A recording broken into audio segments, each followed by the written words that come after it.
Hello, my name is David Hodgson from Genus, and here are a few of our top tips to help ensure that you're making the best possible forage. Number 1, preparing the fields. You need to move those sheep off the fields you plan to harvest, because sheep in the spring can greatly reduce not only the quality but the quantity as well. Avoid using excess nitrogen, as it can lead to reduced sugar levels. That nitrogen also makes it difficult to reduce the pH. It has a buffering effect. It can lead to unpalatable and toxic silage. The maximum nitrogen should be about in the region of 75 to 105 units, but most dairy farms, this depends on the sward, the soil fertility, the topography, the rainfall, etc. You should take also account of the previous crop. Slurry and slurry spreading. You need to think about how much you're putting on. Do you know how much N, P and K are actually in that slurry? You can get that manure sampled, and it's a very good idea. There's a large variation. Don't forget that too much nitrogen will result in grass that is hard to ensile. Grass is probably the most important factor. Concentrate on good ryegrass-based swards, as secondary grasses and old pastures can lead to lower yields and lower sugars. If you do have to ensile these fields, please ensure you modify your fertiliser application and think about timing and work backwards to your target cutting date. It's also advisable to do a fresh grass sample. Walking the fields. This needs to be done on a regular basis. Remove as many obstacles as they can damage your harvesting machinery. Check for things like molehills and ruts and gateways. Make sure they've been flattened out before, because grass contaminated with soil makes poor silage. Check the gateways, ensure they're clear and in good condition, because any mud that's dragged in on the machinery tyres can end up in the clamp, leading to spoilage.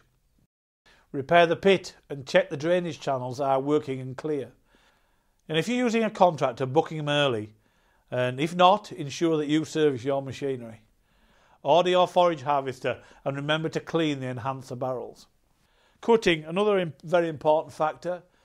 Cut high and cut dry. It is essential to mow the crop when dry. Try to avoid rain and dew if possible. The best time to do this is in the afternoon, when the sugars, which are vital to a rapid fermentation, will be at their highest. The swath needs to be as wide as possible, or ted it out straight away to ensure a rapid wilt, but do take account of the weather, as you need to avoid overly dry silage. Leave at least 4 inches of aftermath to promote regrowth and reduce the chance of soil contamination. Wilt quickly as possible to concentrate the sugar. Fast wilting process will concentrate the sugar content in the grass and will lead to a faster fermentation and better quality silage. Do not wilt for more than 24 hours. The ideal dry matter you're looking for is between 25 and 35%. If you're raking and tedding, make sure those rakes and tedders are set correctly. Avoid contact, especially if you've applied slurry and farmyard manure. Soil and slurry contain millions of undesirable bacteria which will spoil your silage. Fill fast and fill evenly. The clamp needs to be filled as fast as possible, but evenly, to ensure no air pockets. Roll as you fill, but minimise the length of time the silage is exposed to air. Thin layers are easier to compact.